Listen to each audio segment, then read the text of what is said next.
La Sociedad Española de Radiodifusión presenta... Ser... ¡Viva la radio! Podcast. Siempre.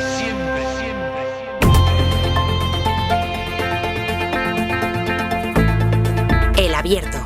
Ser Podcast. Martes 16 de julio y hoy en El Abierto Elena Pisonero. Elena, buenos días. Hola, buenos días. Gonzalo, ¿has mirado como diciendo, hay otra Elena Pisonero? Estaba pensando. Ahora saludamos. Primero hay que seguir con la rutina. Gonzalo Velasco, buenos días. Buenos días. Y entre las voces que se incorporan a las tertulias de verano saludamos en Radio Barcelona a la directora del diario Ara, que es Esther Vera. Hola Esther, buen día. Hola, buenos días, buen día. Un placer volver a escucharte en estas semanas de verano. Y bueno, ya como Elena me ha anunciado ya quien está aquí en la mesa también, pues voy a saludar a la ministra de Juventud e Infancia, que es Ira Rego. Ministra, ¿qué tal? Buenos días. ¿Qué tal? Buenos días. Permítame, antes de hablar con usted de la reforma de la Ley de Extranjería, que es por el motivo por el que la hemos convocado esta mañana, que situemos un poco cuál es el escenario. Nos preguntábamos esta mañana a las 8 de la mañana si de alguna manera sería posible pensar en extender este clima de consenso en torno a la selección española a los grandes asuntos del debate político. Y bueno, tampoco es tan raro hacerse ahora esta pregunta si hace unas semanas tuvimos el acuerdo entre el PSOE y el PP por la reforma del Consejo del Poder Judicial. Esta semana saben que ha presentado Sumar, el PSOE y Coalición Canaria una proposición de ley para reformar la Ley de Extranjería y que haya un acuerdo sobre el reparto de los menores migrantes no acompañados. Lo presentaban estos partidos. Escuchamos cómo lo defendía el presidente de Canarias, que es Fernando Clavijo. Esta proposición de ley puede tener un camino rápido, ojalá lo desee, lo deseamos todos, que nos llegue o que llegue a tiempo para poder abordar lo que previsiblemente a partir del mes de agosto va a llegar a nuestras costas. Saben que hasta ahora el sistema es de aceptación voluntaria por parte de las comunidades. De hecho, eso es lo que se acordó en la reunión de Canarias de la semana pasada. Un reparto, una reubicación de 350 menores migrantes no acompañados, y que fue el PP, al aceptar ese reparto voluntario, fue la razón que esgrimió Vox para salir de sus gobiernos. Lo que pretenden los partidos que sustentan al gobierno más Coalición Canaria es cambiar la ley, es decir, que no haya ningún sistema voluntario, sino un mecanismo que obligue a todas las comunidades. La pregunta ¿es posible pensar que en el plazo de una semana llegarán a un acuerdo con el Partido Popular? Mariela Rubio, buenos días. ¿Qué tal? Muy buenos días. Ya nos adelantabas a las 8 que por lo que te dicen desde el Partido Popular es imposible pensar en esa opción. Sí, esa pregunta que tú planteabas es exactamente la que hemos trasladado a varones y a la Dirección Nacional, y todos coinciden en que es prácticamente imposible. O el Gobierno cambia por completo el espíritu de su reforma o el voto será un no rotundo, decía ayer sin dudar un destacado varón del partido. Y ese es el sentimiento mayoritario en las comunidades del PP.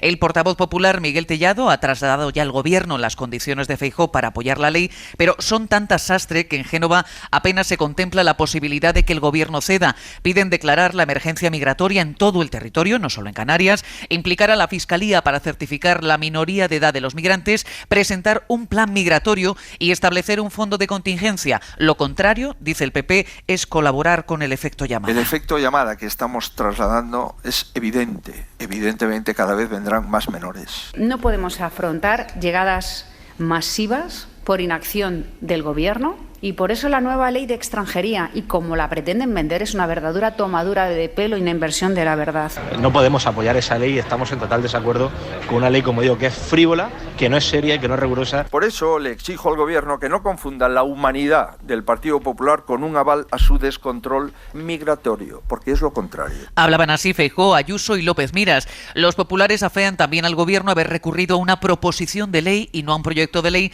saltándose así, dicen, el trámite de elaborar una memoria económica. ¿Está habiendo negociaciones en este momento? Pues a última hora de ayer, desde luego, el PP insistía en que no.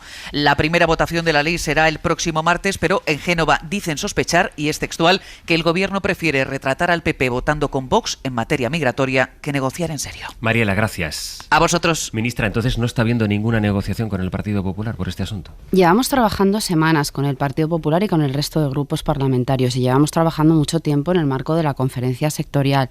Yo quiero recordar que el mecanismo que hay ahora mismo de acogida voluntaria es un mecanismo que lleva operando desde el año 2022 y que no está funcionando como debería, porque de hecho una parte de los traslados del año 2022, hasta el 40% de traslados, no se han producido. Del año 2023 el 80% de los traslados no se han producido. Acabamos de aprobar, después de que el PP nos bloqueara, las comunidades del PP, hace un mes, el mecanismo de traslados voluntarios para el año 2024, y esto lo que estamos viendo es que no atiende a la situación migratoria que tenemos en este momento en Canarias. Que no se hayan producido, discúlpeme, que no se hayan producido esos traslados hasta ahora, ¿de quién es responsabilidad? Bueno, de momento es una responsabilidad compartida. Y en cualquier caso lo que tenemos por todas las comunidades autónomas en general, y es un mecanismo, pero bueno, más que por las comunidades autónomas, yo diría que hay una parte que tiene que ver con el propio mecanismo que no está funcionando, porque depende de la voluntad, es un mecanismo voluntario y tiene que ver, a veces son cuestiones tan prosaicas como que los propios procedimientos administrativos no están funcionando bien, a veces tiene que ver incluso con los ritmos de la gestión, otras veces tiene que ver con situaciones puntuales que se están dando, como por ejemplo niños que no han acabado el ciclo formativo y se están esperando unos meses para que sean trasladados, aunque haya voluntad por parte de las comunidades autónomas. Yo creo que ahí, más que buscar una cuestión de responsabilidad o de culpa, a mí no me gusta hablar en estos términos, creo que hay que buscar un mecanismo que mejore la situación. Por eso planteamos la reforma del artículo 35. Situación que es crítica en este momento, según denuncian las autoridades de Ceuta, de Melilla, también las de las Islas Canarias. Entonces estamos en el escenario de que ustedes ayer registran en el Congreso esta proposición de ley para hacer el cambio de la ley de extranjería. ¿Qué ocurre si de aquí a la semana que viene, cuando lo quieren llevar, no tienen los apoyos parlamentarios suficientes? Bueno, yo prefiero moverme todavía en el margen de esta semana, que es la semana en la que tenemos que trabajar de manera intensa para incorporar las propuestas y para abrir más espacio para entendernos, para que esta proposición pues se pueda tramitar. Estamos en ese momento. Yo prefiero no hablar de futuribles en este momento. En este momento vamos a ver si sale adelante, y ahí es donde estamos poniendo toda nuestra energía y todo nuestro trabajo, porque creemos honestamente que va a ser el mecanismo que garantice de una manera estructural poder abordar el fenómeno migratorio con garantías y con derechos, y sobre todo haciendo que sea sostenible con los sistemas de acogida de todo el territorio.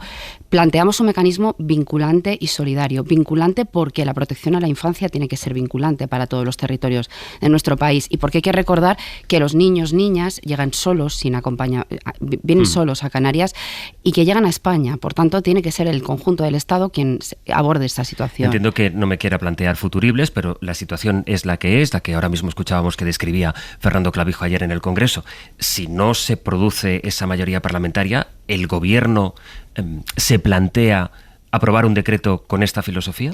Hay mecanismos que se pueden poner en marcha que serían puntuales de emergencia. El problema es que no podemos afrontar el fenómeno migratorio y la garantía de derechos de la infancia con mecanismos extraordinarios o de emergencia permanentemente. O sea, un decreto no podría ser. Un decreto. Nosotros el problema que estamos viendo es que lo que más garantías jurídicas da de cara a los traslados de los menores es precisamente una reforma, una proposición de ley, que es lo que hemos planteado como Gobierno.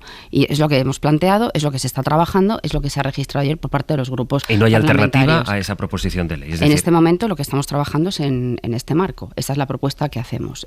Por eso digo que en este momento yo prefiero no comentar futuribles, porque estamos en esta propuesta y creemos que es la más solvente y la que nos da más garantías. Cuando se aprobara esta proposición de ley, o si se aprobara cualquier otro tipo de mecanismo urgente que usted ahora comenta, aunque no lo concreta, ninguna comunidad se podría oponer a este plan, a este reparto, a esta reubicación. Claro, en principio lo positivo de este mecanismo es que viene precedido por un acuerdo de la conferencia sectorial en la que están todas las comunidades autónomas por unanimidad, con una serie de criterios de reparto que tienen que ver con la distribución de población, que tienen que ver con el esfuerzo que ha hecho cada comunidad autónoma en las políticas de acogida en el último periodo, que tiene que ver con la distribución de la población, con la renta per cápita, por determinados indicadores socioeconómicos que son razonables, que están acordados por unanimidad y que permitirían hacer un esfuerzo a las comunidades autónomas sin tensionarlas de manera excesiva para la acogida de los niños y de las niñas.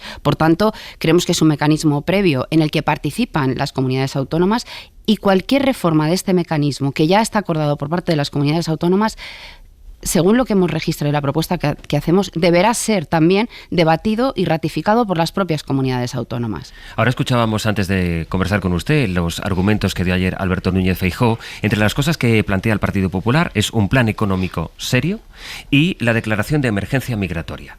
¿En qué cambiaría eso la circunstancia y el Gobierno está dispuesto a estudiar esa declaración de emergencia migratoria? Es que ya tenemos mecanismos de emergencia y es que ya tenemos financiación suficiente. Por tanto, a mí la sensación que me da es que el señor Feijóo está jugando a despistar, porque cada día de la semana nos encontramos con una posición del Partido Popular diferente. Ya lo hemos dicho, nosotros estamos trabajando con el Partido Popular. Hemos entregado la proposición, se ha trabajado, estamos dispuestos a volver a sentarnos. Yo ayer lo volví a decir. Volvemos a sentarnos, no tenemos ningún problema. Vamos a seguir trabajando a lo largo de esta semana. Estamos dispuestos a evaluar todas las medidas y todas las aportaciones. Hemos presentado una proposición que lleva aparejada una financiación. El sistema de protección está de menores desamparados, de niños y niñas desamparados, que hay que recordar que el sistema de protección en nuestro país, una vez los niños entran dentro del sistema de protección, no genera diferencias con respecto al origen de los niños y niñas y tiene financiación asociada suficiente, va a seguir teniéndola. Por tanto, no hay un problema de financiación. Hay un problema que tiene que ver con otro orden de cosas. Que lo diga el señor Feijóo cuál es el problema. Porque escuchando cuestiones como, por ejemplo, el efecto llamada, que dicen tanto, están repitiendo los argumentos que repite la extrema derecha. Quien se mete en una patera y se juega la vida, no creo que esté planteando en ningún caso, no creo que se esté planteando ningún efecto llamada. Yo creo que hay que ser serios y hay que ser rigurosos. Hay que ser serios y hay que ser rigurosos. Por tanto, nosotros hemos planteado una proposición que lleva asociado un mecanismo de financiación, que está garantizándola. Las comunidades del Partido Popular se quejan precisamente de la falta de financiación. ¿Esa financiación de dónde sale? ¿Es el Gobierno el que envía dinero a las comunidades para financiar la reubicación de los menores no acompañados? Precisamente lo que trabajábamos el otro día en la conferencia sectorial, insisto, que lo votó en contra el Partido Popular en la anterior conferencia sectorial y que definitivamente sí se aprobó en esta última, que es el mecanismo voluntario, que funciona de una manera similar, funcionaría el vinculante con un mecanismo similar, lleva asociado una partida presupuestaria, que fue la que se aprobó en la última conferencia sectorial. Por tanto, es el Gobierno el que pone encima de la mesa esta financiación asociada al traslado de los niños y de las niñas y que gestionan directamente las comunidades autónomas, pero la partida presupuestaria la pone el Gobierno central. Y en todo momento esto está encima de la mesa. ¿Hay adultos que son reubicados como si fueran menores, como denuncian también algunas comunidades? Lo que estamos hablando es de niños y niñas menores que están ahora mismo en Canarias.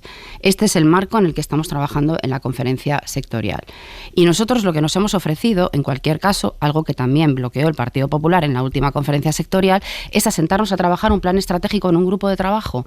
Esto se pidió por parte de las comunidades autónomas, lo llevamos a la última conferencia sectorial y el Partido Popular volvió a votar en contra en la conferencia sectorial del establecimiento de esta estrategia más allá de la reforma del artículo 35.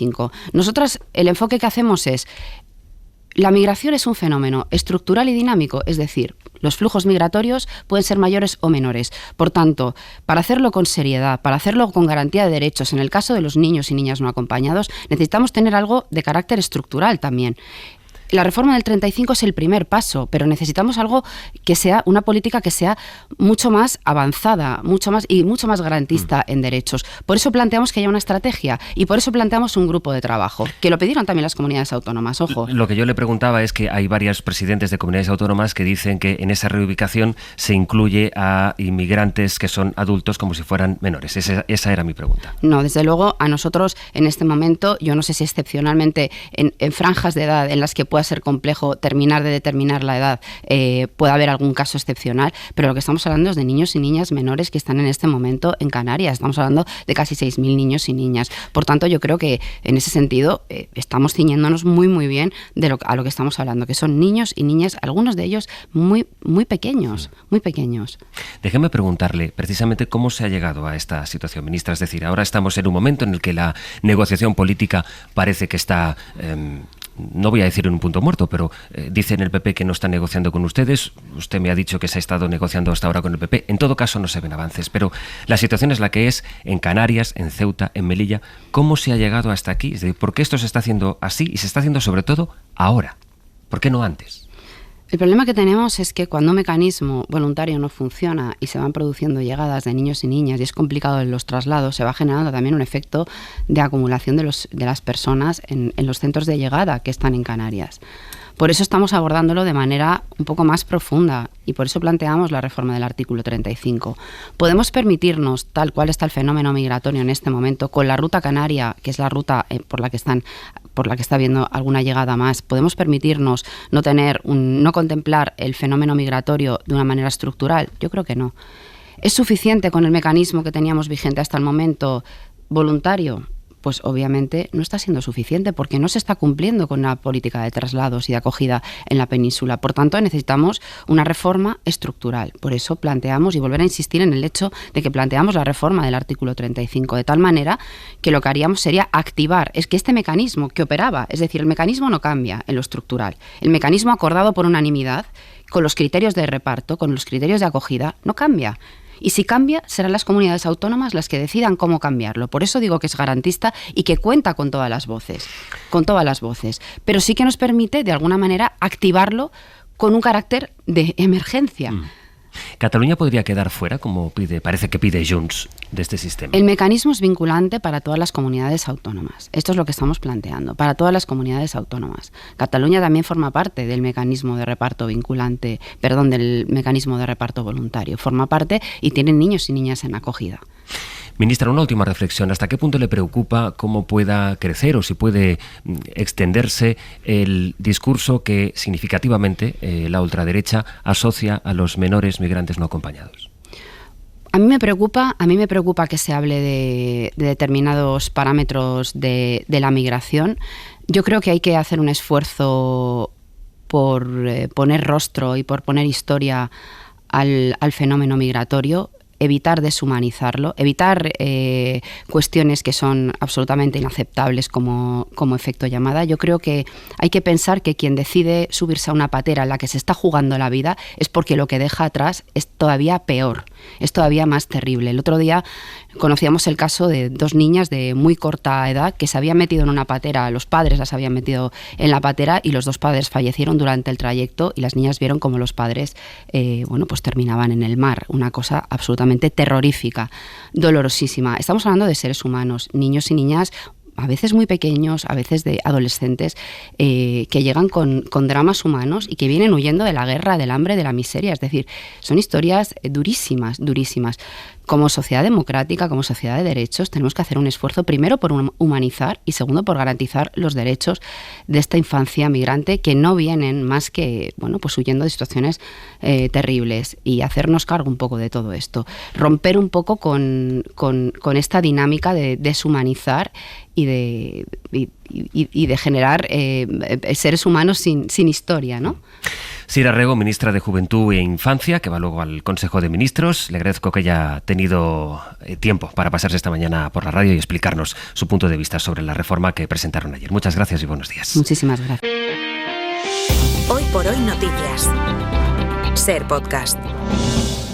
El análisis de esta mañana de martes 16 de julio lo compartimos con Elena Pisonero, con Gonzalo Velasco y con Esther Vera, que por ser la que se incorpora la última, pues vas a ser la primera, Esther, si te parece, en el análisis a partir de la reflexión que nos dejaba aquí la ministra Sira Rego, y ella no quiere ponerse en futuribles, decía, pero parece evidente que el gobierno, aunque no quiera mencionarlo demasiado, tiene que empezar a pensar en un plan B si quiere resolver la situación que realmente es crítica, como describen los trabajadores de los centros que acogen a migrantes en Canarias y en Ceuta y Melilla. Esther. Sí, la verdad es que a mí me parece penoso que se haga política de la mala con una cuestión como esta, cuando se exigiría, lo razonable sería que se llegara a un acuerdo, porque este es un tema de no solo de derechos humanos, sino de afrontar una cierta hipocresía que vive nuestra sociedad. Porque estamos hablando de inmigración y estamos hablando de unos chavales que llegan desde cualquier lugar del mundo para tener una vida mejor, y si llegan y son futbolistas, y perdonadme un poco también el populismo, si llegan y son si son futbolistas, pues caen bien a determinados círculos, y si son chavales que vienen a buscarse la vida y que tienen que luchar por su futuro, pues parece que se les mira con desconfianza. Yo creo que se tendría que hablar del tema de manera seria, llegando a acuerdos entre los grandes partidos, y después también ser realistas en la toma de decisiones. Es decir, lo que no se puede hacer es pedirle a las comunidades autónomas que acojan bien a estos chavales, y como es el caso de Cataluña, por ejemplo, se les acompaña a partir de los 18 años hasta los 23, que me parece muy razonable, porque lo que no es de recibo es que los chavales estén acogidos hasta los 18 18 y después no tengan permisos de trabajo o no puedan ser integrados en la sociedad de una manera pues lo más relativamente, lo menos difícil posible, y que no lleguen una financiación o unos recursos proporcionales. Lo que no puede ser es que se diga, se tienen que acoger, se acogen porque sí, por obligación, lo cual me parece muy razonable, pero las cosas se tienen que hablar desde un punto de vista también financiero. Y hay una tendencia en el Gobierno central que es la de pasar competencias o responsabilidades sin las necesarias estructuras financieras y económicas para sostenerlas. Gonzalo. Sí, cuando vienen futbolistas se ve bien, cuando vienen ucranianos también, que es una cuestión, ¿no? Los refugiados europeos no se perciben igual que los refugiados africanos cuando lo son. En todo caso, yo creo que lo más relevante aquí es que en el debate político se superponen dos debates, dos planos, que evidentemente están en intersección, pero que no son exactamente lo mismo. Uno es la garantía a los derechos de la infancia, que viene determinada por declaraciones internacionales y que es un primado y que prevalece sobre otros requerimientos legislativos. Y otro es el debate sobre cómo gestionar el hecho de la migración, que no es un problema en sí mismo, es un hecho que puede generar problemas. Es decir, no hablamos de la sanidad como un problema, pero la sanidad puede tener problemas. La migración no es un problema, pero puede desencadenar problemas. Esto es un mecanismo de gestión que primero pone sobre la mesa y prioriza la cuestión de los derechos de los niños y de las niñas. Y que después es un mecanismo de solución de algunas de las cuestiones de la migración que pueden desembocar en problemas. Creo que hay que hablarlo en estos términos precisos para no asociar inmediatamente el concepto migración a la idea de problema, ¿no? Segundo, somos un Estado autonómico en el que en muchos ámbitos nos damos cuenta de que esa constitución cuasi federal a veces implica problemas. ¿Por qué? Pues porque sí hay muchas competencias repartidas, pero después hay problemas de coordinación. Bien, el procedimiento, tal como ha sido explicado por la ministra, yo creo que es un buen reflejo de cómo se pueden coser esa estructura descentralizada de una manera coordinada y respetuosa con los criterios de cada una de las autonomías que tienen las competencias delegadas. Es decir, se está diciendo que los criterios están fijados por las conferencias sectoriales, que si se modifican van a ser las comunidades autónomas los que van a decir y que por tanto es garantista con los criterios de cada una de las comunidades. No es impositivo, pero elimina el elemento de voluntariedad que lleva aparejado incertidumbre sobre cuándo, cómo y quién acepta esos criterios, ¿no? Por lo tanto, yo creo que esto es un mecanismo que debería ser casi habitual, casi procedimental, y que elevarlo a la cuestión política del efecto llamada, de la necesidad de crear un plan de migración a medio y largo plazo, de hablar de la financiación que tiene todo esto. Bueno, yo creo que no, yo creo que separemos los debates. Esto es un procedimiento de corrección, es un procedimiento que tiene en cuenta a los menores, y después ya está el debate a largo plazo, a medio plazo sobre la migración, que de verdad hay que abordar, pero que es otra cosa distinta. Pisonero. Pues yo creo, Gonzalo, que es justo al revés. Lo que ha demostrado es un buen ejemplo, quiero decir, de la complejidad en la toma de decisiones públicas, es que precisamente hay muchos temas que se interrelacionan y que se deben tener en consideración a la hora de tomar las mejores medidas. Esto no es una cuestión, como bien decía la ministra, yo estoy de acuerdo, que deba abordarse de manera excepcional con mecanismos de emergencia, sino que es estructural, como ha dicho literalmente, y dinámico. Eso requiere que tengamos una consideración de un problema que lo es un problema porque no lo tenemos resuelto, sino sería una política más, ¿no? Pero, como digo, no algo excepcional, sino que tiene muchas implicaciones, desde luego, en el largo plazo y en otras políticas. Y, por lo tanto, para hacer una buena resolución de este tipo de cuestiones hay que tener muchas cosas en cuenta y no parcializarlo, ¿no? Y no plantear exclusivamente que es un drama humano, que lo es, sin duda alguna, pero no apelar eso para permitir cualquier tipo de política o justificar cualquier tipo de política, porque lo importante es generar un derecho para los niños que vienen, que es una prioridad para cualquier país que se precie, pero no en ausencia de cómo se aborde el problema. Es verdad que tenemos un país complejo, que es cuasi federal, pero no lo es, y que, por lo tanto, es fundamental a la hora de plantear una política tener en cuenta pero no tener en cuenta a posteriori, sino claramente la definición de las políticas, aquellos que tienen que gestionarla. La propia ministra ha confirmado que hay procedimientos administrativos desde el propio Estado que dificultan esa aplicación, y efectivamente quien está gestionando en primera instancia Canarias, que yo insisto siempre y me solidarizo porque son los que se están enfrentando día a día con esta situación, como digo, son los que saben cómo se tiene que gestionar el problema, saben cuáles son las necesidades que se tienen de recursos, y plantear una proposición de ley que efectivamente no necesita memoria económica sin tener en cuenta quién lo tiene que aplicar me parece aventurado si realmente lo que se quiere es hacer un enfoque estructural. Y hay un debate que ha planteado Esther Vera, nuestra nueva compañera, que me parece muy importante, que es en política en general ese debate entre la hipocresía y yo te diría que la demagogia, porque plantear ese tipo de planteamientos de, perdón la redundancia, de que es que esto es muy importante hacerlo, estamos muy de acuerdo con el objetivo, pero no centrarnos en realmente resolver el problema, es demagogia. Hay que buscar un equilibrio, estoy muy de acuerdo, entre, y es política mala, tanto una, Esther, como la otra, porque al final las decisiones se tienen que hacer con responsabilidad en algo fundamental, ahora que estamos con los presupuestos, muy rápido. Es que tenemos recursos escasos que hay que intentar ampliar para objetivos diversos. Y si queremos apostar por una política de acogida con la dignidad que se merecen estos niños, debemos elegir y dejar de hacer otras cosas que compiten con ese objetivo mayor. Pleno debate sobre la reforma de la ley de extranjería para acoger a los menores no acompañados. La ministra de Juventud e Infancia, Sira Rego, niega que exista un problema de financiación en las comunidades para esa acogida. Acabamos de escucharla aquí en Hoy por Hoy, Sergio Soto. Rechaza también que por norma general se cuelen adultos entre los menores que se reubican y señalan la dirección de un plan estratégico que vaya más allá de la reforma de la ley de extranjería para la que ahora no encuentran apoyos, así que no descarta otros mecanismos de urgencia. Su reforma, afirma la ministra, no cambia los criterios ya aceptados, solo quieren, dice, activarlos porque es el gobierno quien pone el dinero para la acogida. Por tanto, no hay un problema de financiación. Hay un problema que tiene que ver con otro orden de cosas. Que lo diga el señor Feijóo cuál es el problema. Porque escuchando cuestiones como, por ejemplo, el efecto llamada que dicen tanto, están repitiendo los argumentos que repite la extrema derecha. Quien se mete en una patera y se juega la vida, no creo que esté planteando en ningún caso, no creo que se esté planteando ningún efecto llamada. Yo creo que hay que ser serios y hay que ser rigurosos. Esta mañana es noticia también la 10ª legislatura europea que comienza hoy. En una hora empieza el debate del primer pleno en el que se va a reelegir a la presidenta del Parlamento, a Roberta Metsola, y a esta hora la presidenta de la Comisión von der Leyen se reúne con uno de los 3 grupos de ultraderecha de la Cámara. Vamos a Estrasburgo, corresponsal comunitario Enrique García Pozo, buenos días. ¿Enrique?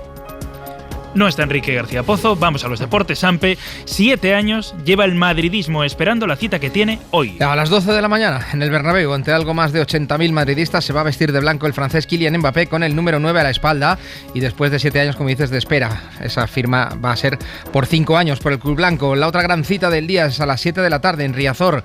Contra Bélgica juega la selección absoluta española femenina, disputa la 6ª jornada y última de clasificación para la Eurocopa 2025, clasificación que la selección ya consiguió en la 4ª jornada. Y desde hoy en el Abierto de Suecia, Rafa Nadal empieza a preparar los Juegos Olímpicos. Su primer rival tiene apellido ilustre, Leo Borg, hijo del mítico tenista Björn Borg. Analizamos el escenario político junto a Elena Pisonero, a Esther Vera y Gonzalo Velasco, y al hilo de la reforma de la ley de extranjería, con la que hemos hablado para empezar el Abierto con Sira Rego. La reflexión de Elena Pisonero era la necesidad de disociar la demagogia de este debate, y te emplazaba a ti directamente, Esther Vera, así que contigo retomo el debate. Sí, la verdad es que estoy absolutamente de acuerdo en que la inmigración no es un problema. El problema es todo lo que tiene asociado. El problema es temas como el precio y la escasez de la vivienda, la inflación, la competitividad que hemos adoptado con sueldos bajos como modelo económico en el país, la calidad y la integración en la educación, una demografía envejecida, y todos estos temas tienen algo que ver con la inmigración y tienen algo que ver con todo, con nuestro modelo económico, con las dificultades de toda la sociedad en general.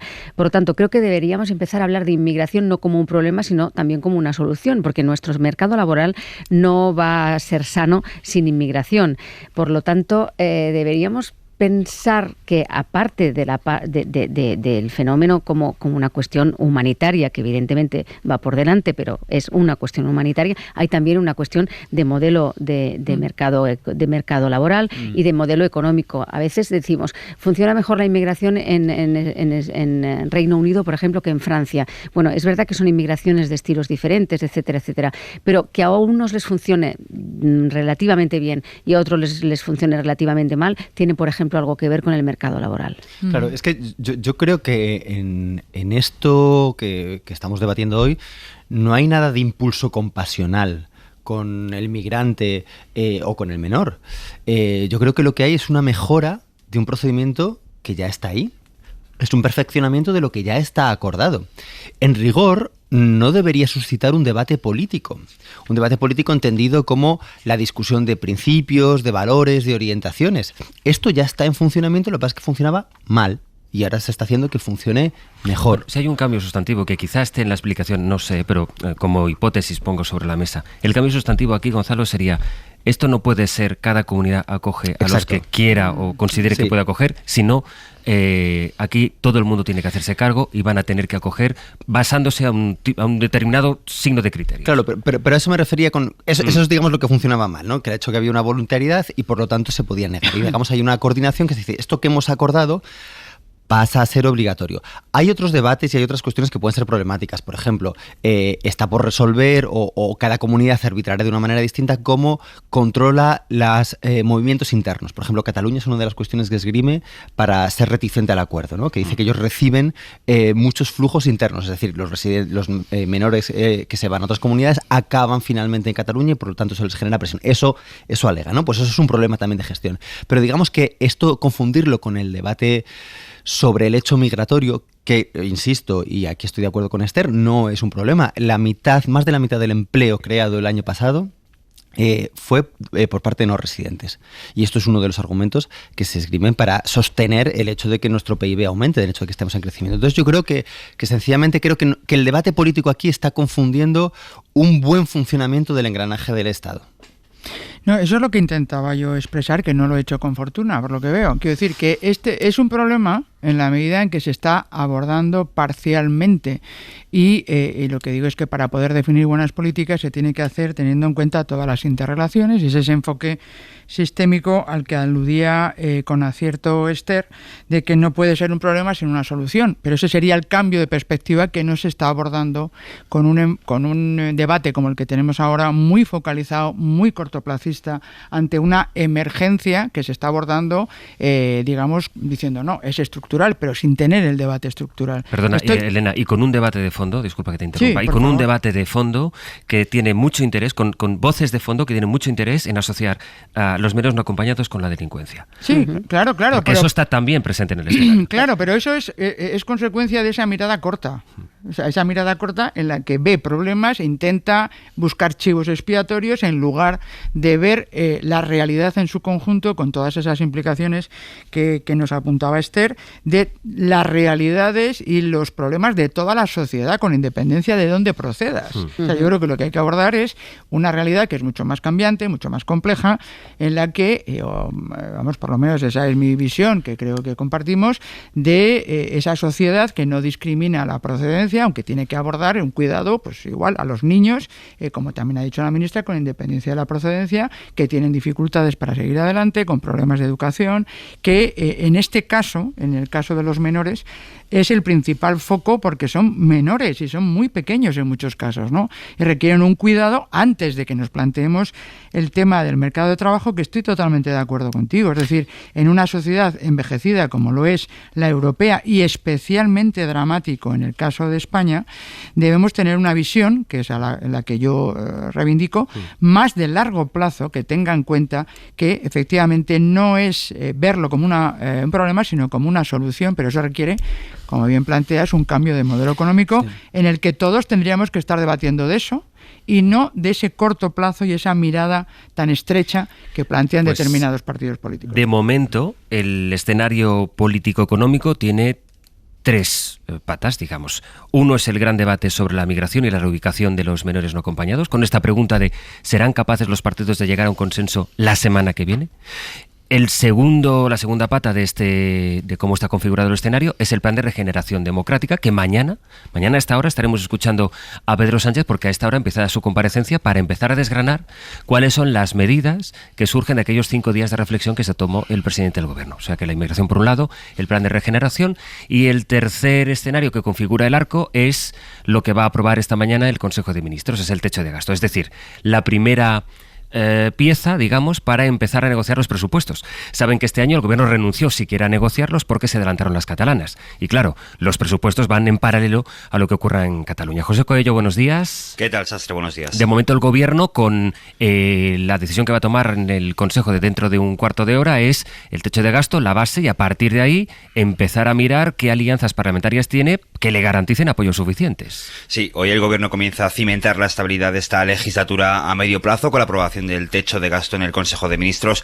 Es la primera piedra para aprobar los presupuestos, y aunque el trámite aún no va a llegar al Congreso, este paso va a servir para palpar los apoyos que tiene el Ejecutivo. Apoyos necesarios que pasan sí o sí por Cataluña y por otra negociación que va en paralelo, la investidura de Salvador Illa. Y en esto todo es cuestión de cómo se mire, si desde la visión del PSOE, como por ejemplo decía Esther Peña, su portavoz.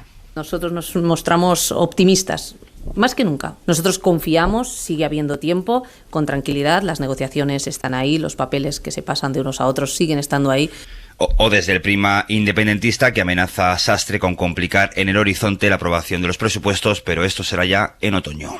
Josué, gracias. A vosotros. La situación en Cataluña tiene en este momento a Junts por una parte y a Esquerra por otra, con su coordinadora o secretaria general Marta Rovira, que ya está, como saben, volvió el pasado fin de semana a España, está en Barcelona, y ayer, aprovechando la primera rueda de prensa, Laura Pons, Barcelona, buen día. Hola, ¿qué tal? Buen día. Fijaba un plazo, y es que o en julio, antes de que acabe este mes de julio, hay un avance en la negociación con el PSC, o no hay nada que hablar de la investidura, de una posible investidura de Salvador Illa con apoyos de Esquerra, ¿no? Sí, exacto. Marta Rovira aleja o rebaja expectativas sobre la negociación con los socialistas. La semana pasada los republicanos aseguraban que las conversaciones iban a buen ritmo. Esta, en canvi, ja no són tan optimistes. El ritme és bo, però de vegades el ritme no garanteix que en surti un bon resultat. El ritmo es bueno, pero no garantiza un buen resultado. Echamos de menos sustancia, materia en las conversaciones. Los republicanos aseguran que quieren salir del régimen común. Esta es la clave del pacto, decía Rovira, y si no se consigue, avisa, podrían levantarse de la mesa de negociación. Que no hi ha res més a explorar i que s'han acabat les negociacions. Aquest escenari també existeix i també crec que pot arribar a ser possible. Rovira quiere que antes de que acabe el mes haya un preacuerdo con los socialistas para poder después consultar a las bases una militancia que se debate entre el si deben o no investir a Salvador Illa. No hay unanimidad entre los republicanos. Hay zonas como Girona y Lleida que se niegan a dar sus votos al PSC porque es, aseguran, la federación más de derechas del PSOE y que por lo tanto no se dan las condiciones mínimas para plantear una investidura de Salvador Illa. Otras zonas como Tarragona y Barcelona están más divididas entre el sí y el no. No ven tan mal investir a Salvador Illa, que acabe siendo el presidente de la Generalitat. Son unas bases, son 8.700 personas que deberán avalar el pacto entre Esquerra y el PSC. Lo harán seguramente Sastre antes de que empiece el mes de agosto. Laura, gracias. A vosotros. Para no interrumpiros en el análisis, explicada la situación, voy a la pausa y luego se escucha. Hoy por hoy noticias. Ser podcast. Con Esther Vera, con Elena Pisonero y con Gonzalo Velasco, que ahora en la publicidad me decía, vamos a hablar de Esquerra, vamos a hablar del techo de gasto, y yo le decía, pues mira, resumiendo mucho, yo creo que la pregunta es, acabado el extenuante ciclo electoral, ¿va a empezar o no va a empezar la legislatura? Y la clave de si marcha o no marcha una legislatura es la posibilidad de aprobar una ley de presupuestos. Esa es la cuestión ahora mismo sobre la mesa, Gonzalo. Ay, con el calor empezar a andar ya, una legislatura, cosas, ¿verdad? ¿no? Qué cosas, igual para septiembre. Bueno, como suele pasar en el escenario político español, pues las triangulaciones son la ley y son complejas, ¿no? Parece que el cambio de la situación judicial de Marta Rovira, es decir, su llegada a España y el hecho de que se haya puesto presencialmente, personalmente, la cabeza de las negociaciones de Esquerra, ha cambiado ligeramente el escenario. No ha supuesto un reseteo total del partido, que es algo que veremos cuando se reconstituyan pues su coordinación, pero de alguna manera parece que ha tomado el mando y tiene una cabeza visible que hasta ahora no tenía, ¿no? Porque Junqueras había descartado, pero Aragonés también. Veremos cómo esto cambia en las expectativas. Desde luego, Esquerra le interesa mantener en vilo esta situación. ¿Por qué? Porque hasta ahora Esquerra había sido ninguneada en la negociación con el Partido Socialista, en la negociación con el PSC, en la negociación con el Estado. Había sido reemplazada totalmente por Puigdemont, por el protagonismo de Junts, y el efecto electoral ha sido el que ya conocemos, ¿no? Por lo tanto, creo que le interesa mucho reivindicar su papel como negociadora en nombre de Cataluña, al fin y al cabo es quien sale del gobierno también, y de arrancar concesiones. Ahora bien, las cuestiones que están sobre la mesa, pues algunas son factibles y otras no tanto. Claro, que hay un calendario de cumplimiento de las concesiones, de las medidas ya pactadas con el gobierno, como por ejemplo pues la quita de la deuda con el Fondo de Liquidez Autonómico, pues bueno, pues eso es factible. Que las concesión de rodalíes, pues también parece que sí. Que se mantengan algunos de las políticas del gobierno de Aragonés, pues también. Pero claro, la cuestión de la financiación es donde va a pivotar todo, ¿no? Y yo creo que el Partido Socialista además sabe que una vez que ha acabado el procés en términos políticos, el procés puede ser duradero si hay una percepción en el resto del territorio español de que la simetría financiera respecto a Cataluña, aunque sea en cuestión de relato, perjudica a otros territorios. Y sabe que ahí se la juega mucho, ¿no? De tal manera que, está habiendo bastante secretismo, no se está concediendo mucha información al respecto de cómo avanzan las negociaciones. Sabemos que avanzan, pero no sabemos cómo. Veremos qué fórmula logran para darle contenido a esa singularidad, ¿no? Yo no creo que vaya a empezar a andar la legislatura inmediatamente, que se vayan a disolver todos los nudos, pero sí tengo la esperanza de que finalmente, pese a las resistencias internas y a la división que se nos ha contado de Esquerra, haya finalmente un desencadenamiento lógico que permita, por lo tanto, hacer política y que cada partido vaya ocupando el lugar que quizás ha perdido en estos años. Voy a ir ahora a explicar bien cómo está el asunto de la financiación, que fue lo que ayer abordaron en el Gobierno de las Comunidades, pero antes, Esther Vera, aprovechando que te tengo y que sé que tienes información, no te voy a hacer la jugarreta de decirte si Esquerra hará presidenta a Illa, porque sé que es una pregunta muy complicada, pero sí déjame hacerte la pregunta previa, que es, al hilo de esto que decía Gonzalo, ¿cuánto han cambiado las cosas por el hecho de que Marta Rovira esté aquí, se ponga al frente de esas negociaciones, y si esto acerca el escenario, o lo aleja, en cambio, de que Esquerra pudiera apoyar una investidura de Salvador Illa? Marta Rovira ya era la gran protagonista y el gran actor de las negociaciones. Es quien lleva el partido desde hace algunos años. Gran parte del problema que tiene interno Esquerra Republicana es porque Oriol Junqueras considera que en el momento en que él es encarcelado, las decisiones las empieza a tomar Marta Rovira y su entorno desde fuera de la cárcel. Y ese es el origen del problema gran problema precongresual que tienen en este momento. Entonces, es importante porque ella va a poder estar en las negociaciones y, por lo tanto, pues eso puede... Ella incluso pidió el otro día una interlocución directa con el presidente del gobierno. Por lo tanto, no creo que se dé esa interlocución, o quizás sí, pero me parece extraño que se dé. Pero bueno, va a estar ahí directamente en las negociaciones, pero ya era ella quien llevaba las negociaciones. Lo que pasa es que no sabemos qué va a pasar. Si somos honestos, la verdad es que no sabemos qué puede pasar.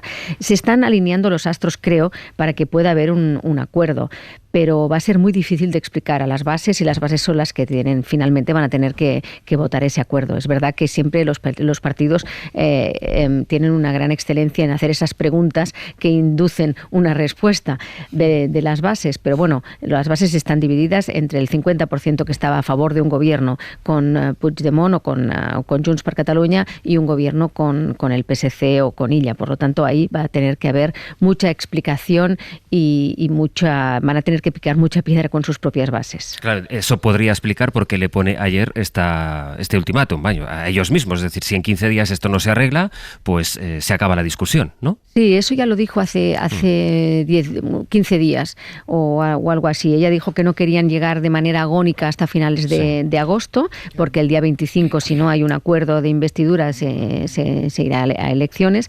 Pero bueno, ella ella lo que quiere es de alguna forma no llegar de manera agónica hasta finales de agosto. Pero mientras tanto vamos a tener otros... Cosa que los que tendríamos que, perdona, Esther, los que tuviéramos que preparar un programa especial, por eso lo agradecemos. Porque esta cosa de tener que ir montando especiales en el último minuto cuando es una cosa que se sabe de hace meses, pues qué necesidad, ¿no? Eso depende de cuando tengas las vacaciones previstas, pero bueno... Yo como estoy en tarifa plana, pues imagínate. Oye, no, el otro tema que vamos a tener es el retorno de Puigdemont, que puede cambiar mucho las cosas. Si Puigdemont decide volver y va al Parlamento y realmente entra en una investidura que sea propia o ajena y pueda ser o no encarcelado o como mínimo detenido, pues eso también va a cambiar las cosas. Hoy hay una información, precisamente ahora que lo sacas del País, que apunta a eso, ¿no? Que el regreso de Puigdemont podría acelerar el fallo del Constitucional sobre la amnistía, es decir, si regresa a España para esa investidura, a pesar de que esta vuelta supondría su detención, y esto, un hipotético encarcelamiento, obligaría al Constitucional a pronunciarse sobre la aplicación de la amnistía. En fin, digo que por tener todos los elementos sobre la mesa, decíamos que hoy el Gobierno va a aprobar en Consejo de Ministros ese techo de gasto, el máximo que podrá gastar el Gobierno el próximo año y sobre el que se construyen los presupuestos generales del Estado. Bueno, el máximo de lo que se podrá gastar la Administración Pública en general. El anuncio de hoy llega después de que el Gobierno haya comunicado a las autonomías y ayuntamientos lo que van a poder gastar. Javier Ruiz, hola de nuevo. ¿Qué tal, Sastre? ¿Cómo estás? Y nos decías ya a las 8 aquí, la clave, una de las claves importantes es que les concede más margen de gasto del que preveía inicialmente. Sí, estabais diciendo que la clave es el dinero y que cómo se encaja Cataluña y cómo se encajan todos es lo fundamental. Así que el Gobierno lo que hizo ayer es abrir la partida con mucho más dinero en todos los frentes. A las autonomías les relajó las exigencias. Las autonomías tenían que tener superávit a partir del año que viene, tenían que tener más ingresos que gastos. Y el Gobierno les dice, tranquilas, podéis gastar más, 2 décimas más. Los ayuntamientos también tenían que tener superávit y les dice, tranquilos, podéis tener cuentas equilibradas. Y con esto lo que les está diciendo es vais a poder gastar más el año que viene y el siguiente hasta 2027. Pero es que este año el Gobierno Sastre también les da más dinero. Las entregas a cuenta, los adelantos de presupuesto son de 147.000 millones más para las autonomías, de 23.000 millones más para los ayuntamientos. Es un 9,5% más para las autonomías, un 13% más para los ayuntamientos. Montero decía que esto es... El Gobierno mantiene el compromiso de financiación con las comunidades autónomas y ayuntamientos. Ambos van a recibir las mayores entregas a cuenta de su historia el próximo año. Es más dinero que nunca, así que de momento la partida aquí se abre, Sastre, con eso, más dinero. Esto es el corto plazo y el económico, pero en lo político, lo estábamos comentando en la mesa, hay dos cuestiones que siguen sin resolverse, que son claves, Javier, para esta legislatura: el sistema de financiación autonómica entero, pero especialmente ahí dentro el encaje de Cataluña. Claro, esto era el bálsamo bebé que debería haber calmado la epidermis política. No ha funcionado, Sastre, desde luego que no. Estamos entrando casi el mismo terreno que en el del Consejo General del Poder Judicial. Llevamos, Sastre, 10 años con el sistema de financiación autonómico caducado. Caducó en 2014 y no hay quien lo reforme. Así que, ¿qué dice Hacienda ahora? Que lo va a hacer a lo largo de la legislatura, dijo ayer Montero. ¿Por qué? Pues porque el Gobierno lo que dice es hay que negociarlo con un interlocutor, Feijóo, porque aquí hay muchos PPs, dice, porque el PP de Madrid no defiende lo mismo que el PP de la Comunidad Valenciana, ni el PP de Galicia defiende lo mismo que el PP de Murcia. Así que lo que el Ejecutivo pide es un pacto de partidos. Seguiremos trabajando para tender la mano, para impulsar la reforma del modelo. Las dificultades son objetivas. Yo voy a seguir pidiéndole al Partido Popular que se siente con discreción. Y por otra parte, pues en el marco del Consejo de Política Fiscal seguiremos trabajando aún a sabiendas de que es difícil. ¿Y qué pide el Partido Popular? El Partido Popular dice nada de pacto de partidos, hagamos un pacto de regiones. Lo que dice es negociemos las autonomías en el Consejo de Política Fiscal y Financiera. Así que esto, Sastre, de que lleva 10 años caducado, es 10 años y contando. Esto sigue. Subemos a eso Cataluña y la singularidad que se ha prometido. Claro, que esa es la clave que estabais diciendo. Por primera vez en una década, Cataluña ha ido a esta reunión, a la de las autonomías, al Consejo de Política Fiscal y Financiera, con su máxima representación económica, con su consellera de Economía. iba a pedir un concierto catalán. Es de hecho un movimiento muy estratégico porque lo que hace Natalia Mas es ir con una fórmula bajo el brazo. Lo que dice es, mire, Cataluña quiere recaudar el 100% de sus impuestos y luego le pagamos al Estado una cuota. Es básicamente el concierto vasco o navarro, ahora en versión catalana. ¿Y Hacienda qué dice? Hacienda dice, ni de broma, no se puede porque esto rompe la caja. En cualquier caso, Montero responde. Lo que Esquerra Republicana siempre ha planteado en esa reforma del modelo es una suerte de concierto económico para Cataluña. Yo no comparto el concierto económico para Cataluña.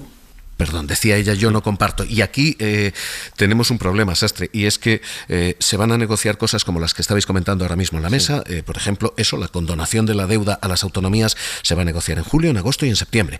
Pero no se va a avanzar mucho más porque nadie sabe muy claro, ni siquiera ayer lo concretó la ministra, qué significa singularidad de Cataluña. Y porque para colmo aquí no hay una rebelión de las autonomías del PP. Hay una rebelión de las autonomías, punto, incluidas las socialistas como la de Paje, que ayer decía esto. Y nos negaremos a que nadie pueda tener no ya solo las llaves de la caja común, ni tan siquiera una copia de las llaves de la caja común. Así que, Sastre, lo que tenemos aquí es una batalla de todos contra todos, un sálvese quien pueda y no muy claro quién negocia, cómo negocia y cuándo se negocia todo esto, porque el sistema, insisto, lleva 10 años caducado y somos incapaces de arreglarlo. Javier, gracias. Un abrazo. Voy a retomar contigo, Elena, el análisis, pero permíteme un segundo, porque hay una última hora que nos lleva a Cataluña. Hay un autobús que ha volcado en la C32, una de las principales carreteras en Girona, con 60 viajeros a bordo. La imagen realmente es impactante porque el autobús está casi en vertical, impidiendo la entrada a un túnel. ¿Cuál es la última hora que se sabe, Sergi López? Buen día. Hola, buen día. Pues es un accidente que se ha producido a las 9 menos cuarto, un autobús que circulaba efectivamente por la carretera C32 en Pineda de Mar, en sentido Girona, ha volcado y ha quedado colgado en la valla de la vía en el extremo de un puente, según nos explican los bomberos de la Generalitat. Según esas primeras imágenes que comentabas ahora y que nos llegan desde ese punto, el vehículo está prácticamente vertical. Según bomberos, hay 2 personas atrapadas y se está trabajando para poder sacarlos del autobús. Se desconoce de momento el estado de estas 2 personas. El resto de viajeros, unos 60, han podido salir del vehículo. Están trabajando 10 dotaciones de los bomberos. La C32 está cortada porque el autobús ha quedado cruzado en medio de la vía.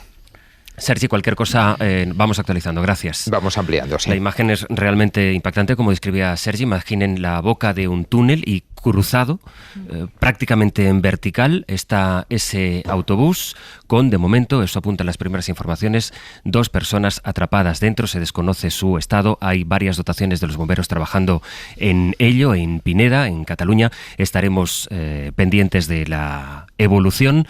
Tienen la imagen en cadenaser.com. Pueden encontrar esta imagen que les estamos describiendo, y de la evolución de los trabajos de los servicios de emergencia les iremos dando cuenta aquí en la antena de la SER. Retomo, Elena, si te parece, precisamente en Cataluña, en este caso en la situación política, el análisis con esto que nos decía Javier Ruiz, y que efectivamente pues la legislatura depende de la negociación por la financiación y también la investidura de Salvador Illa y esa singularidad de la que ayer se habló en esa mesa entre el Gobierno y las comunidades. Sí, efectivamente, para que una legislatura tenga una vida más o menos normalizada, el presupuesto la ley de presupuestos generales del Estado es fundamental, porque es la que articula todas las acciones de gobierno durante un año.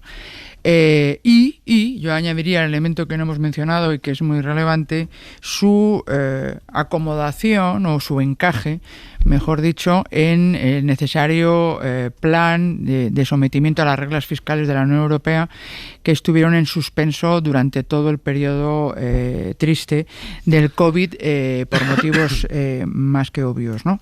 Pero, como digo, esa ley es fundamental para que podamos hablar de una legislatura propiamente dicha, ¿no? Pero está sujeta, como ya hemos venido comentando, yo creo que no tanto a ese Consejo de Política Fiscal y Financiera, que era bastante amplio, ¿no? Esta mañana revisaba el orden del día y había muchísimos temas. Y efectivamente lo que sí que es vinculante es ese techo de gasto, que es el siguiente paso en la elaboración de los presupuestos y que la propia Administración Central ha fijado con esos crecimientos. O sea, digamos que ha engrasado la máquina aumentando los recursos que se dan a las comunidades autónomas, a los ayuntamientos, dando un poco la patada hacia adelante a la revisión o la actualización, mejor dicho, del modelo de financiación autonómica en un debate endemoniado como el que estábamos comentando con la singularidad catalana. Pero es que esa singularidad catalana es la que va a determinar la previa, que es la formación de gobierno en Cataluña. Yo creo que es esa cadena la que está estableciendo una dificultad enorme para que realmente arranquemos la legislatura, porque si no se consigue el gobierno en Cataluña, efectivamente, automáticamente octubre estaríamos en campaña electoral y se complicaría todo enormemente, ¿no? Y octubre, desde luego, se vislumbra como un mes muy complicado por todo ello, ¿no? Es llamativo en todo caso también que primero está muy bien que Cataluña vaya al Consejo de Política Fiscal y Financiera, pero efectivamente es un gobierno en funciones que es el que está negociando con el PSC la formación de gobierno. Entonces es un juego de la gallina que está antes, que está después, pero está muy vinculado a lo que al final ha sido esta legislatura desde el origen, que es la situación en Cataluña y en concreto ese procés que ha llevado a los resultados electorales que hemos tenido, pero que está dificultando la formación de gobierno. A mí me preocupa al final que todo esto, igual que la amnistía, todas las negociaciones que pueda haber en torno al dinero, al final nos lleven a realmente, mejorar la convivencia en Cataluña y con el resto de España. Dejadme avanzar con algunas cosas que van a ser noticia o que lo están siendo porque se acaban de producir. Una primera que está a punto de producirse, la reunión del Pleno del Tribunal Constitucional, que como estamos contando desde primera hora es hoy cuando tiene previsto anular una parte de la condena contra los expresidentes andaluces Manuel Chávez y José Antonio Griñán. Miguel Ángel Campos, buenos días. Hola, muy buenos días. Esto ocurrirá, tiene que ocurrir hoy, ¿no? Sí. El Pleno del Constitucional se reúne esta mañana. Tiene previsto anular la condena por malversación de José Antonio Griñán. Es la más relevante porque es la que conlleva la cárcel. Y lo va a hacer porque fueron conculcados, dice el Tribunal Constitucional, sus derechos fundamentales a la legalidad penal y a la presunción de inocencia, ya que Griñán fue condenado sin pruebas de que conociera el fin ilícito de parte de las ayudas destinadas. El tribunal mantendrá, eso sí, a Griñán parte de la prevaricación porque en los ejercicios 2001 y 2002 no existía el soporte legal para las modificaciones presupuestarias que supusieron los ERE. El Pleno también anulará en parte la condena por prevaricación al expresidente Chávez porque tanto la Audiencia de Sevilla como el Supremo vulneraron su derecho a la legalidad penal. No puede ser condenado, concluye el tribunal, por aplicar una ley de presupuestos para repartir los ERE porque las leyes no delinquen. Además van a estudiar esta semana los recursos de Juan Márquez, Gaspar Zarrías y Antonio Lozano en un pleno que se va a prolongar hasta este jueves. Antes de tomar esta decisión, esta misma mañana, el Pleno estudiará las recusaciones de las magistradas Montalbán y Balaguer, que han sido planteadas por el Partido Popular. Según fuentes del tribunal, José Luis, serán rechazadas por extemporáneas. Decisión, desde luego, de mucha relevancia y con todo el simbolismo, así que lo iremos contando. Campos, gracias. A ti. Hay una información, también una declaración que se acaba de producir. Ana Fernández Vila, ¿qué tal? Buenos días. ¿Qué tal? Buenos días. Ha anunciado Yolanda Díaz que ha cerrado un acuerdo Sumar con el PSOE para derogar la ley Mordaza. Sí, lo acaba de anunciar desde Bruselas a su llegada al Consejo de Ministros de Empleo y Política Social. Era una cuestión que llevaban negociando semanas y ahora mismo acaba de anunciar Yolanda Díaz que mañana, dentro del paquete de regeneración que va a anunciar Pedro Sánchez en su comparecencia en el Congreso, estará la derogación de la ley Mordaza. Acabamos en estas horas de cerrar un acuerdo con el Partido Socialista, entre Sumar y el Partido Socialista, en el que la petición de Sumar para la derogación de la ley Mordaza se consuma, es decir, hemos alcanzado un acuerdo en esta materia con el Partido Socialista, por lo tanto, todos también ha confirmado Yolanda Díaz que mañana Sánchez anunciará una ley en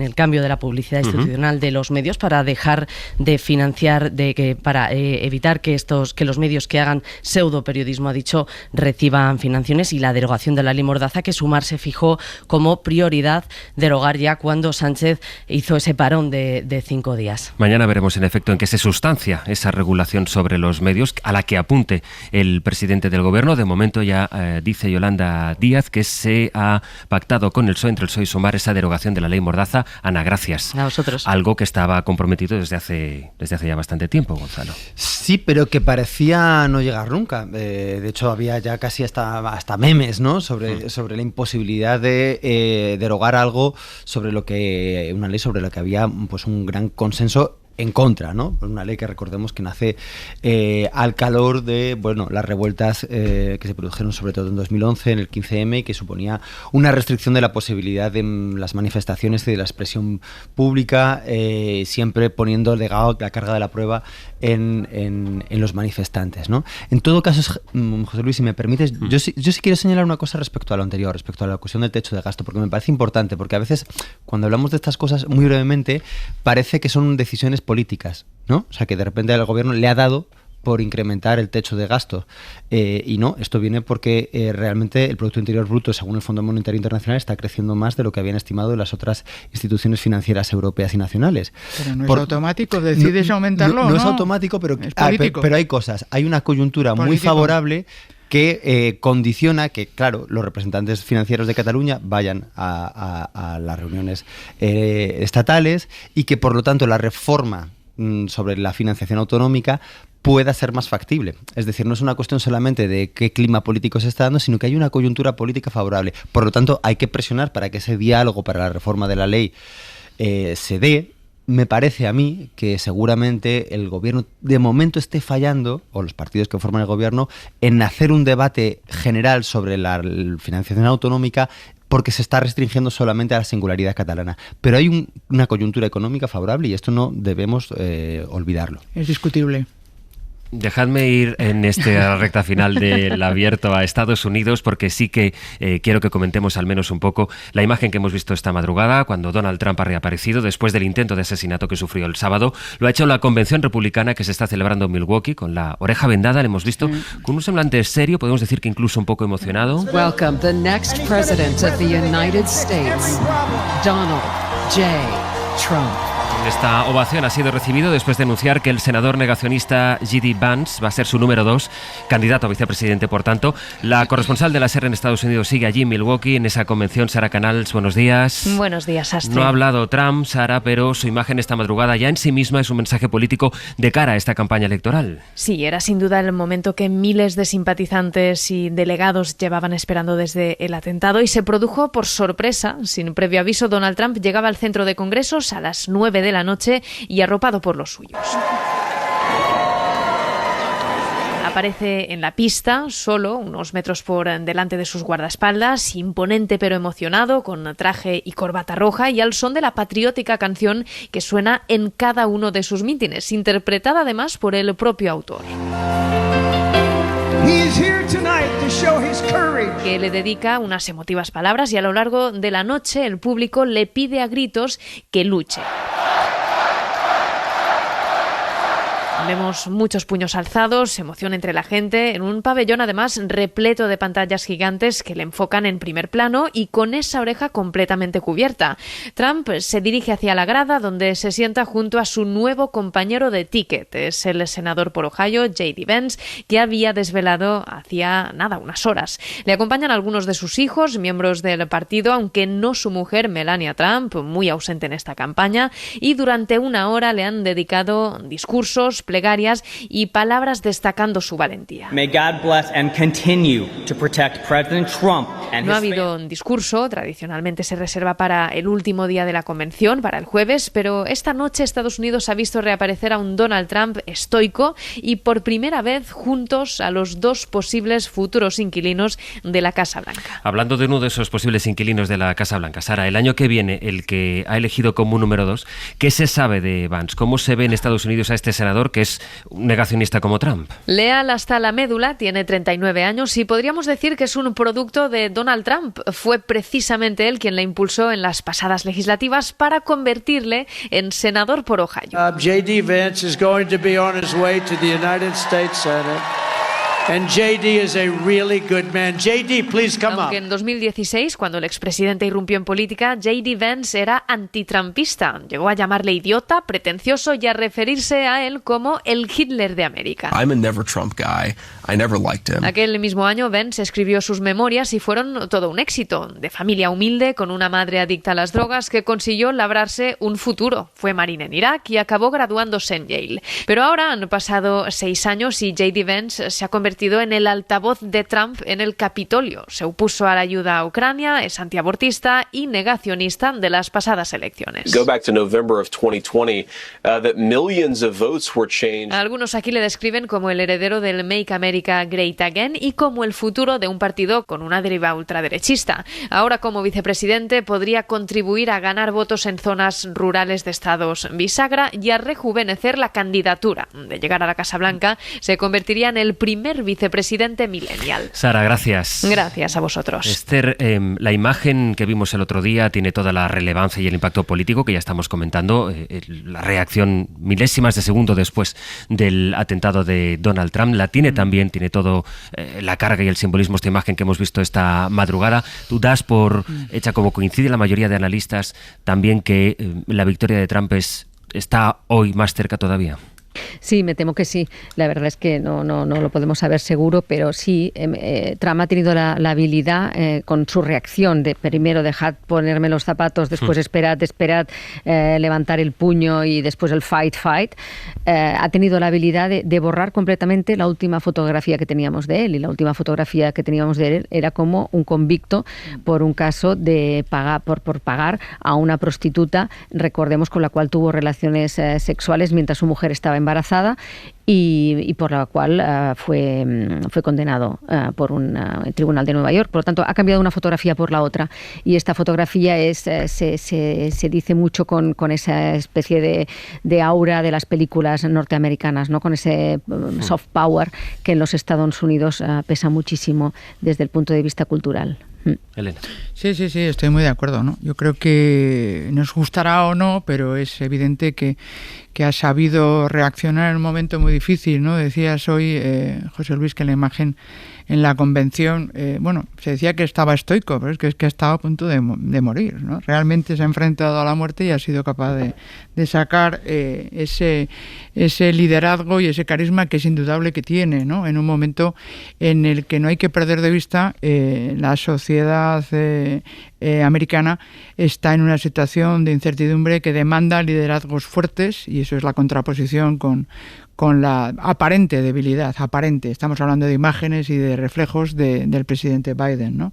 Pero bueno, no se ha acabado la partida hasta que no se produce la votación, y todavía vamos a asistir a una campaña propiamente dicha muy intensa en Estados Unidos, que efectivamente se dirimirá por los votantes americanos, pero que afecta a todo el mundo, incluidos a nosotros, ¿no? Hemos visto en la realidad, y luego en las tantísimas series y películas que hemos visto a lo largo de tantos años, la de cosas que pueden pasar en efecto de aquí a noviembre, Gonzalo. Exacto.